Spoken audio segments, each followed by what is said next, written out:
Hey y'all, Coach Fight here. Talking about you guys coming here?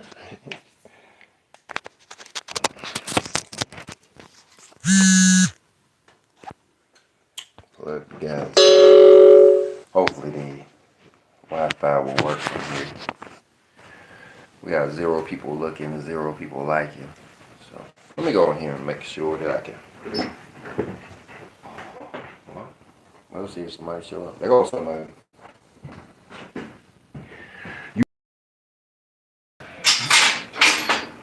me fix something. All right, so we live. As soon as I get a like, I know you guys can hear us. But we're talking about the idea of you guys coming here.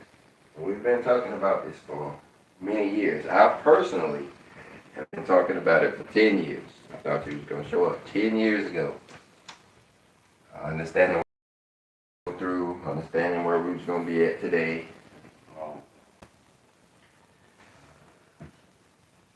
I thought that, I guess I thought that everybody was getting those same emanations and they was going to want some place to go and hang out.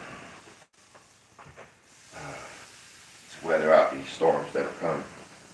But of course, our Father's plans that we had to go through these 10 years, and we may touch on that a little bit right here at the end of these 10 years, talking about what these 10 years were about and why you guys didn't come within these 10 years. What does that sound? That sound is breakfast. Let me take y'all into another room.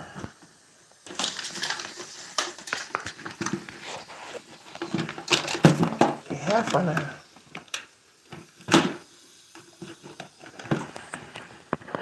We're down here in Dixieland, like we always tell you guys, Alabama. Auburn Tiger Country. Let nobody tell you no different. We was the oldest university and the best university, but anyway. Football is secondary to us. Education was first. Football wasn't the most important thing. Except for the years that I was there. When I was at Auburn, praise the Lord Father in heaven. When I was at Auburn, that shows you the power of a praying college. Because Tuberville was there too, and he was praying too. I don't care how you feel about Tuberville. We was doing some praying when we beat Alabama them 7 years straight. 7 years in a row. I was there then. I was there for all 7 of them years. All right, we got 6 people. We got the same 6. All right, so some of you guys amongst the same 6 are in foreign countries. I don't expect you to talk too much yet. You're overseas, which is not a problem as long as you have somebody with you. You're not going to be able to survive by yourself. Period. Not only are they going to have to, you're going to have people, but you're going to have people who are in the law. And those could be the people around you. Don't worry. Everybody's going to change. When it all goes down, everybody's going to flip. No, well, I don't. No, everybody's not going to flip. Sorry. Everybody's going to have that opportunity. Many people will. In other words, a lot of people who are outside of the truth now will all of a sudden get very interested in the scripture, the laws, letters, clocks, feast days, all of the things of our Father's ways.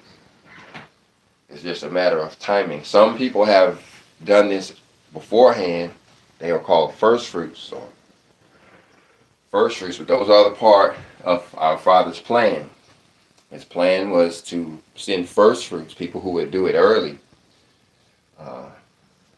start off early, so that when it all goes down, those who are just coming in would have some instruction. Like one of the people asked me, how did I acquire this land?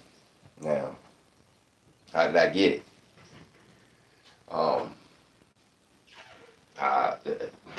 very legal the way I did it. It would be Donald Trump approved method of doing it. But what I did was I took out a home equity loan, and on the house that I was paying a mortgage on then. I think I bought the house for $90,000.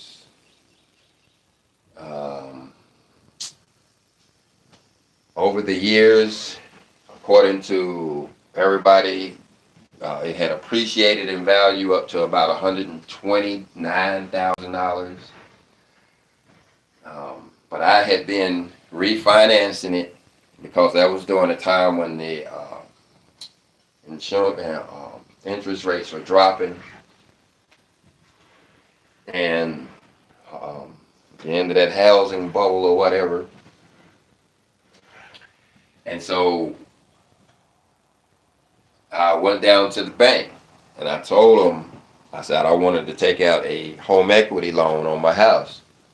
And they asked me how much was my house worth. And I told them it was worth $200,000. And they, for some reason, believed me. That's odd. But that's the way it works. Like I say, that's the way they do things. When I said my house was worth $200,000, the bank agreed with me and gave me a home equity loan for $200,000.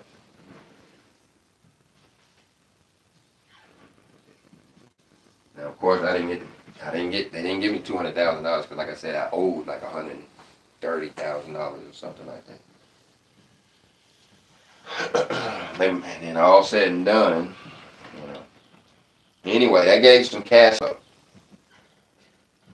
That was a few $1,000s that we had in cash flow. Like I said, we had 401ks that I cashed out of, all over the retirement.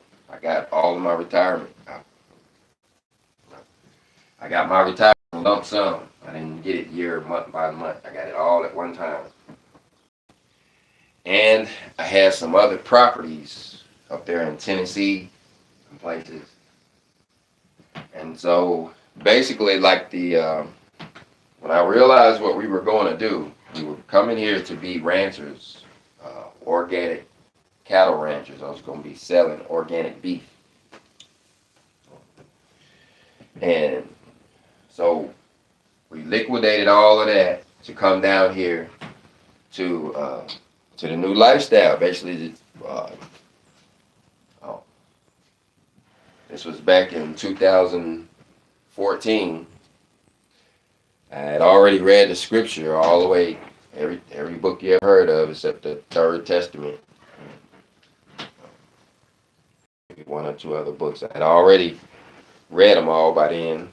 So I was already ready and understood what and how things were going. In fact, I was praying at work about the market of beasts and all of that kind of stuff already back in 2014. So I was ready to step off grid. So we liquidated everything. Not everything, but the stuff that I knew or thought that I wouldn't need. And that's important. That's one of the reasons why I want to talk to you guys, because many of you guys are going through a purge. The purge is a real thing. It's a real thing. It's a real thing. But it's all you. And you are throwing your stuff away, and you're throwing your stuff away unnecessarily. If you're moving to a camp, at any camp, plan on bringing everything you can bring with you. Give it away. When you show up, have the biggest RV that'll fit all your stuff in it. And when you open the door, you got what you want all the way back in the corner back there, covered up with a sign say, "This is mine." And don't have no pagan holiday stuff in here. Nothing, no kind of pagan stuff in here at all. But then all of that stuff you're giving to the thrift store, all that stuff you're throwing away and saying you don't need it, sitting out there by the curb for people to pick it up. Everything just about in your old mattress, somebody going to want or need at that camp. Somebody may even need that mattress, but you ain't going to give it to them. So, but you know what I mean. So The point is, clothes, everything. Old clothes, old fat clothes, old skinny clothes, clothes you ain't seen in a whole long time, clothes, bring all of that, tools, everything. If it's working, or if it can be fixed. If it's garbage, you bring your garbage. But what they say, one man's garbage, one man's trash is another man's treasure. So if you go into that camp, let them decide. They got thrift stores there. If they truly can't use it, probably got a burning pile that they could just straight up light it on fire if nobody can use it. If it's straight garbage. Or they got metal recycling places where they can take the metal down there to the and for scrap iron.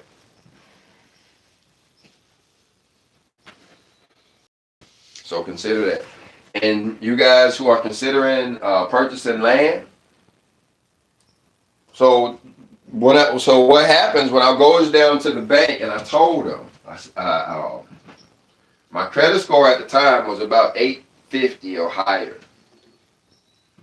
And so when I sat there and the lady asked me, when she looked at it and saw my credit score, it was basically a wrap at that point. We were just having a friendly conversation.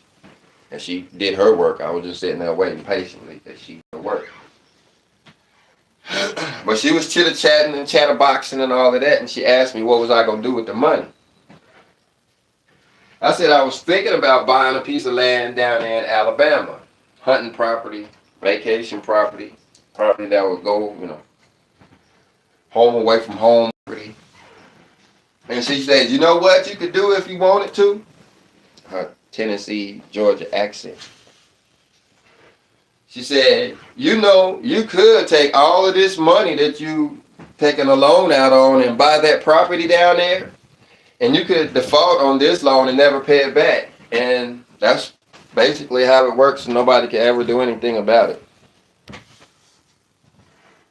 I was like, really? I'm surprised you said that out loud. But this is the bank lady that told me, and let me explain this, what she told me for you guys that's not financially acute, or whatever the word is. Meaning I ain't either, as you can tell. I just learned a whole lesson right there. She told me that I could take a loan out of my house that I owed money on. I owed over $100,000 on a house. I forgot to tell you that the value of the house had dropped. And the value of the house had dropped. Like people who they were selling out of that place. You know how they go. When them people decide they're gonna leave and start selling out and leaving us behind. Yeah, we was in that situation. And so the property value was already dropping.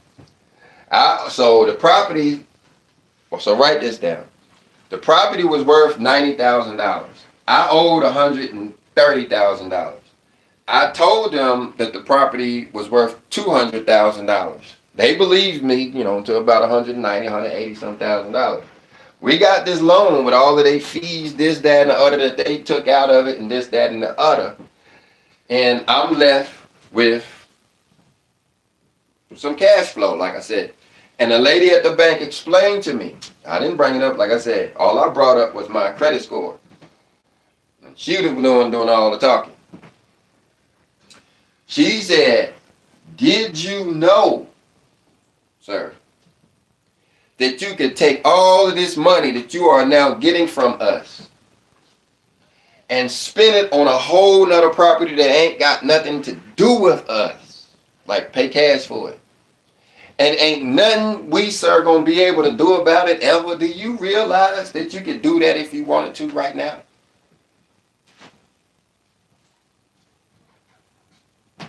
And it would be perfectly legal. In fact, we do that all the time. That's how it works. This is called a fiat currency. They making up money, y'all. They making up money. The thing about it, that money, let's have a class on finance. Why that's legal, and why ain't nobody about to come here and do a damn thing about what I just said. Because when I signed that paper saying that I was going to pay that money back, And I did in good faith. They actually created that money from nowhere. The money did not exist. They called the Federal Reserve and said, we got another one down here. Yep, he want about $200,000. Oh, we gonna get about 175,000 of that. We gonna get most of it, but he gonna have some chump change. We good. We gonna get our money. He gonna get his money. And they was like, okay, all right, fine. Just like that, another $200,000 appeared in the economy. I think they gave me a tax write-off for all of this stuff too. I mean, that's the way it works. That's the way it works. So now that's the first part of the deal. Liquidating.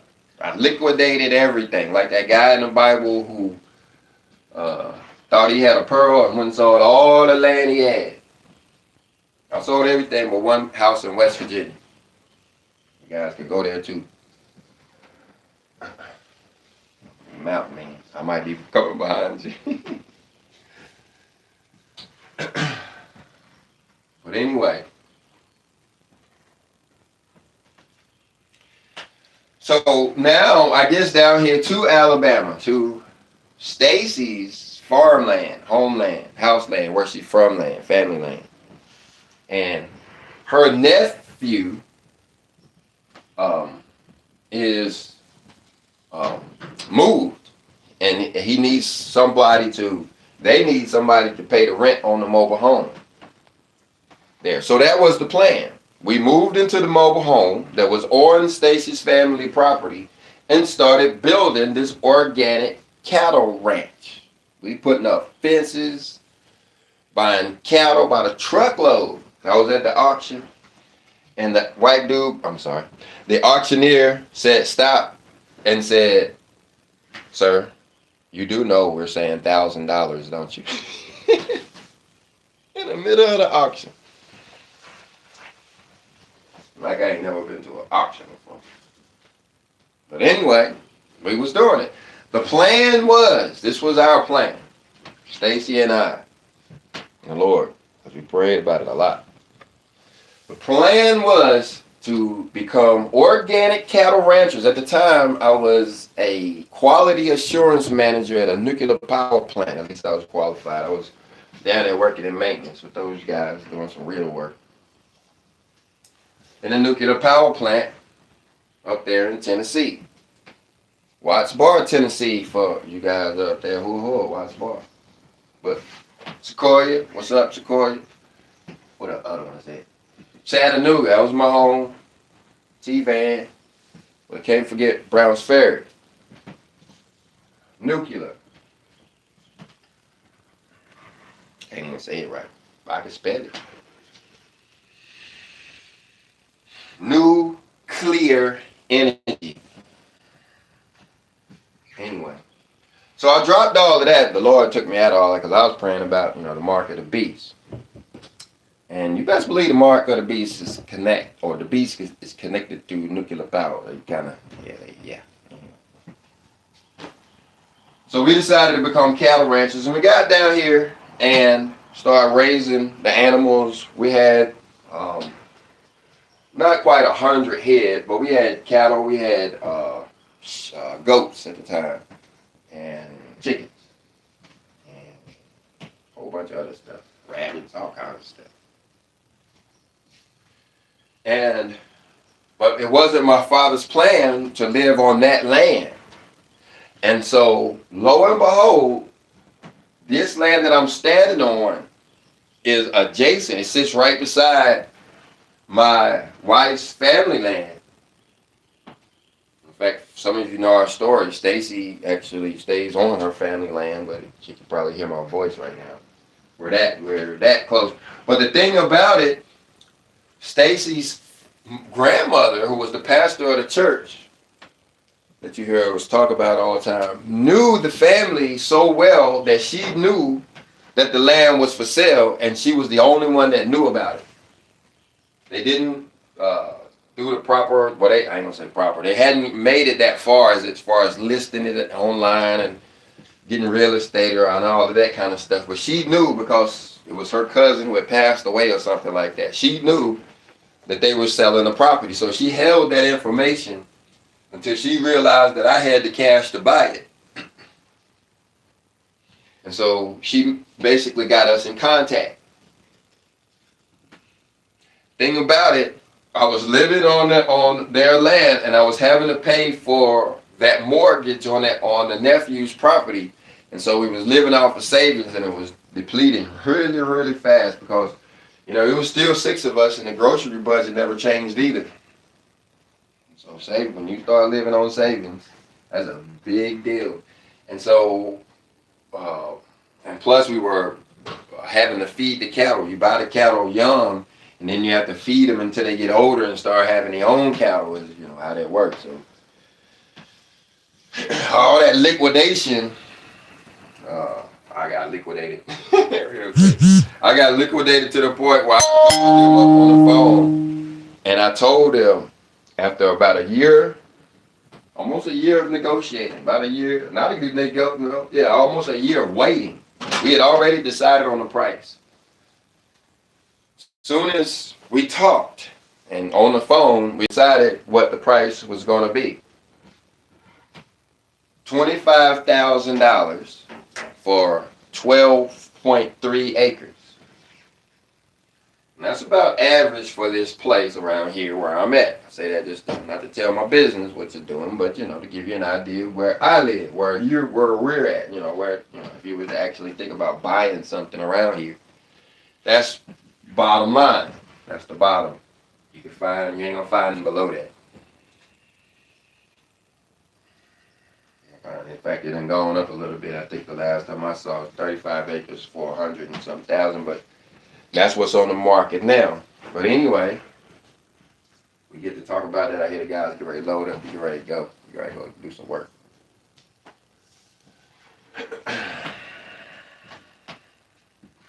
And so I lived on savings until I couldn't do it anymore. And I called the guy up and I said, I'm up here on what we call the Smith family vacation because we can no longer pay the mortgage on that house, else we're going to go below the amount of money that we agreed upon. I'm not going to be able to give you the amount that we agreed upon.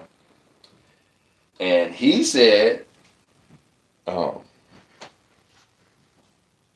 of fact, I just told him I was running out of time.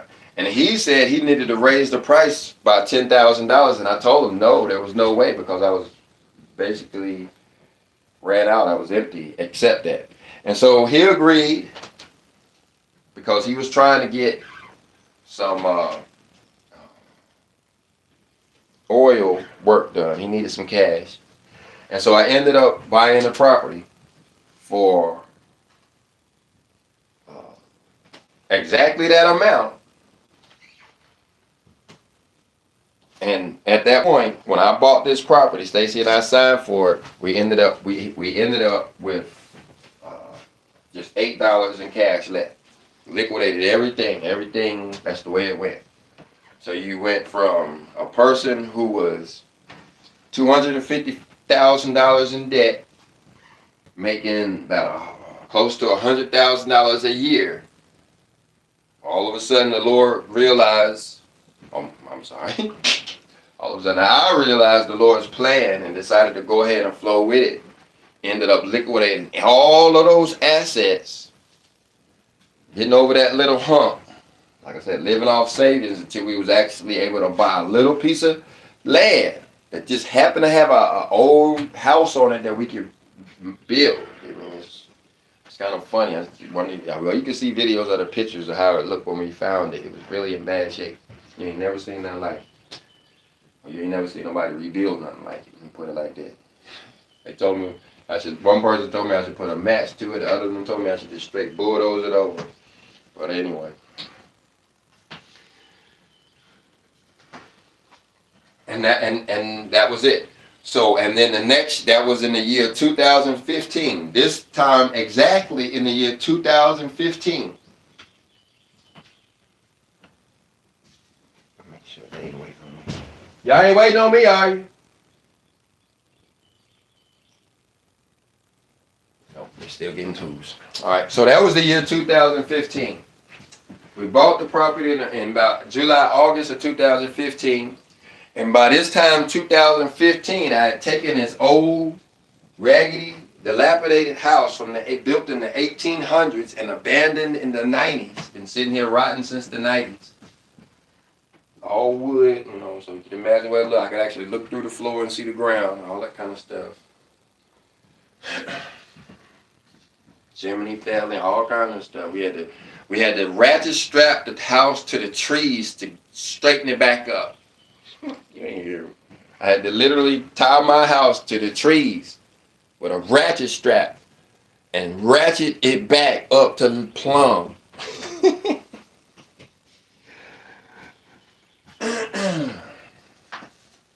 I could bust a beat on it. But and that was the year, and so by this time in 2015, I had made it to where all of my family could move in there because they were still staying up at the trailer at that point. We just wasn't paying the rent anymore because we didn't have the money. And so I was down here, and then what ended up happening, all of those cows that we had bought, I had to sell them off to buy the materials to build the house. Like I would sell cows to buy flooring, or I would sell cows to buy sheetrock, or I would sell a cow to get a generator or something like that. And so about January or I should say about spring of 2016, I had a house, I had no cows, and I had no money. And so I went from all of that, what I said, to actually the only income that I had was from feeding a lady's dog, and she gave me $2 a day. We agreed upon $60 a month for feeding her dog once a day. And for 2016 through about 2000, almost 19, that was my income. And we lived on that. We foraged for food. We ate green stuff off the ground. We ate stuff from the trees. Did a lot of hunting. People were giving us a lot of food. They would bring food boxes and stuff. They would go and get stuff, and the stuff that they would go to the food bank and get a whole bunch of stuff, and from the food they would stand in the lines, and then the stuff that they didn't want, they would come and give it to us. So we would, get the we got some cabbages up here right here now. They gave us some eggplants the other day. I don't know what. They got some onions they gave us, stuff like that. So that was what we ate for years and years and years. But we were eating off the land. And so that's big. And so you guys that are thinking about this, we actually have one person in the email that's going back and forth. That may be in the comment section. I ain't looked down there yet. But there's one person in the email, and I sent them a link. I could send you guys the same link that shows the property that's actually for sale around here. And it's not that I think they were buying property. I just kind of want to show them where I live. It's just the properties around me. But one of them they say caught their eye, which was 35 acres. And I asked them, I said, how many people is it? They said it's about 20. And when I mentioned to the Stacey, she broke out into a big smile too. Could you imagine 20 people coming from all over the world, all over the country, to a 35-acre raw piece of land? There's no house on it. There's no nothing. I think there's one half a road. It's a dirt road or something. I looked at it from the satellite. It ain't nothing on it but trees. But within a year, they would actually be out there planting and growing food and building houses, pulling in RVs, all kinds of stuff. They would have it popping and jumping. So, anyway, let me run through the comment section. Let me make sure. Hold on, I might have to not be able to go to the comment section. Dog's looking at me. I ain't got a title here. We got 11 people looking. We got 8 people watching. We got some comments. I'm gonna find some glasses.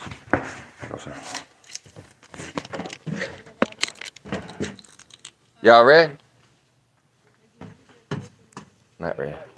Not yet. Understand? Not yet. All right, we got Royal Prince of the Most High. Y'all said, Shalom, I'm a coach in the family and in the fight family. Peace, love, and light. Same to you, Warrior Prince of the Most High Yah. Um, Hope you got it cracking and popping over there. Like I said, in this thing, everybody's gonna have to have some help, and it may not be may not be our time yet. Don't get worried if you don't have a big garden and enough food for yourself. Don't get worried. Right now, we still have some time. Our main mission right now is the scripture, not necessarily getting a tractor or land and growing food, but it's actually learning the book of life. For everybody listening, understand that this is the most important thing. If you don't get nothing out of this video, get that. It ain't that you need to be buying land and getting somewhere safe. You need to be getting in the scripture and reading the third testament, the book of life, listening to the book of life, reading it, consuming it, teaching it, doing something to get that ingrained on your heart, because that information is necessary no matter where you at. If you come here and you don't have that information, it's still going to be just as bad on you as if you was in New York City and you didn't have that information. A person in New York City, Manhattan, wherever, can actually be in touch, in tune, ingrained, enlightened by the third testament, the book of life, and they will be perfectly all right there in New York City. I promise you, they'll be down there in Central Park eating with the rabbits and such. Because our Father promises to take care of us like that. And that's why I'm able to come on here and tell you guys, it ain't that I'm a financial dude or lucky or nothing like that. It's the script. Just doing what the law says allows me to even have the opportunity to do that stuff and just staying in the law. And then he promises to take over and do it for me. You heard me. He promises to take over and do it for me. And he has been doing it for me. All this what you heard, I ain't that dude to be able to financially, be able to do this stuff. When that lady told me that down at that bank, yeah, I was shocked that she said it out loud, because I didn't know it. I didn't know that was legal. Anyway, Quiet Me says this is great advice and very timely. Knowing that there is no minimum credit score for mortgages, and they are now being computed by humans, not desktops. In short, Yahuwah may cause the bank to err in your favor. Yeah, he will. You remember he said he promises that we're going to leave out with the wealth. Well, that's how we're going to get. Hi, Stay. Say hi, Stay. Good morning, good morning, good morning. Say hi. What's up? You still cook? Oh, she cooking breakfast. She going to be here in a minute. We said when Stacy come in, we got to change the show up. Huh? I know, but say hi. What you got going on today? The Stacy Show. Going and helping someone in their yard. Well, y'all going and helping someone in their yard. And You are helping too? this elderly lady. I'm going down there, but I'm coming back home, right? I am too. I am too. We both coming back home. We both got this stuff to do. We got 3 grown men. Yeah. Mm-hmm. But so what Stacy's actually doing is could be considered as affliction, afflicting your soul, right? Think about it. Say it loud so they can hear it. Think about it. Could what you doing be considered afflicting your soul? Yes or no? Yeah, yes or no?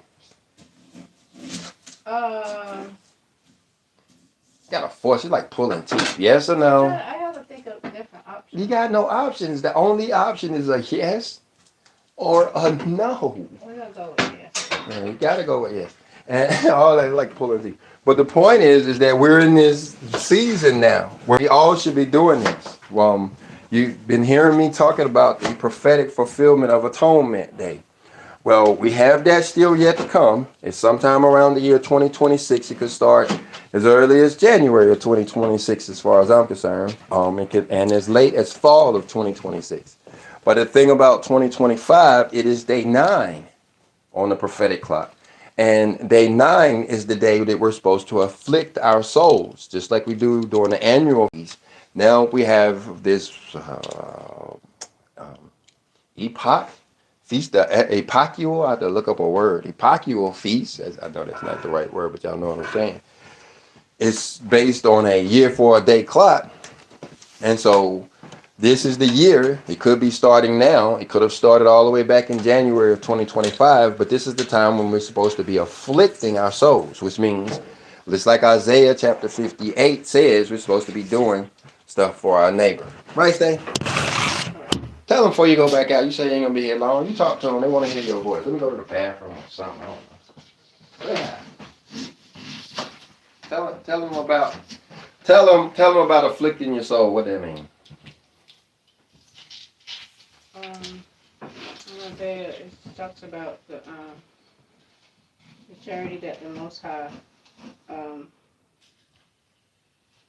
gives for us to do, and one of them is going out. One that we're participating in today is going out and helping this elderly lady in our neighborhood, in our community. So, the guys are going to be going down there and just doing some moving unwanted items in her yard, keep getting her yard back to where she can move around and things like that. Yeah, general affliction. Like I'm trying to explain it. We'll do a more detailed video on it, Papa Willie, on how this year, how we need to be concentrating on doing charitable deeds this year. This whole year, we need to be doing stuff like Stacy's talking about, helping the elderly, helping the orphans, helping the Levites, helping the and praying. I was listening to the Third Testament.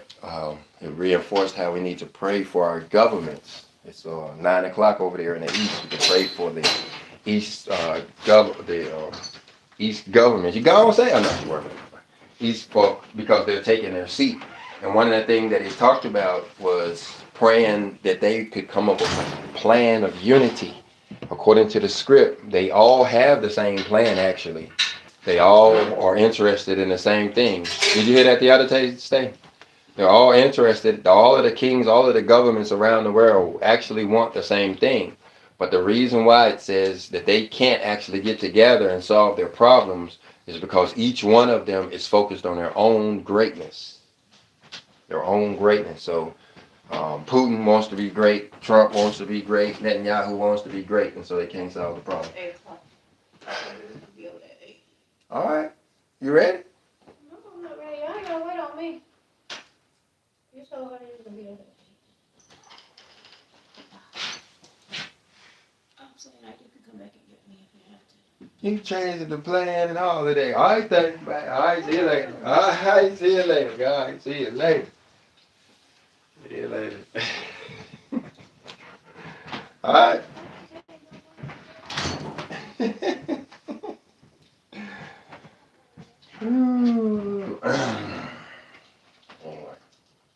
Now, one of the things that you'll want to do when you get here is understanding that you're coming to help. That's big in this, and because that's important as you come, because you're realizing what it is that you're coming to help with. What are you going to do if you were to come here with your Father willing, you could come to this property. But if y'all decide to get that 35 acres, it's actually walking distance from my house. I think I could walk there in probably less than an hour. I think it's about 3 miles away. Looks like 3 miles away from me. What are you going to do when you get there? There's 20 of you guys, supposedly.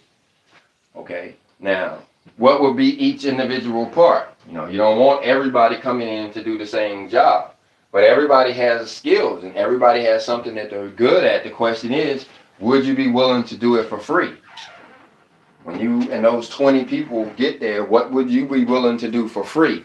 And whatever it is that you will be willing to wake up every day and do it for free, that's the thing that you should be and would be working on and doing. Hold on, let me check with these guys. Hey! Hey! Y'all ready? Y'all ready? Y'all waiting on me?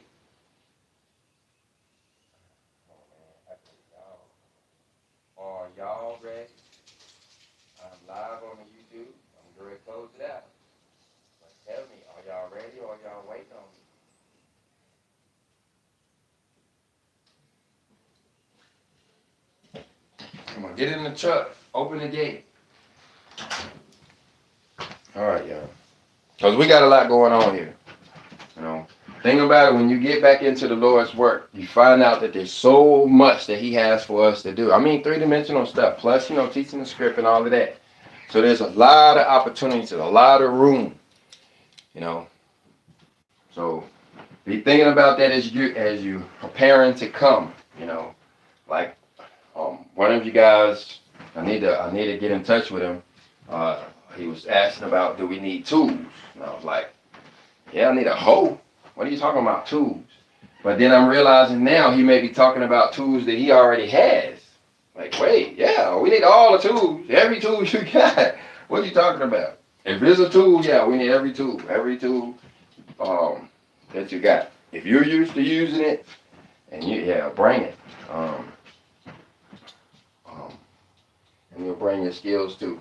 But anyway, so real world is calling. Y'all gonna have to close this video out. It didn't look like there were many more comments in there, so we'll give a shout out to Leah. Says Shalawama.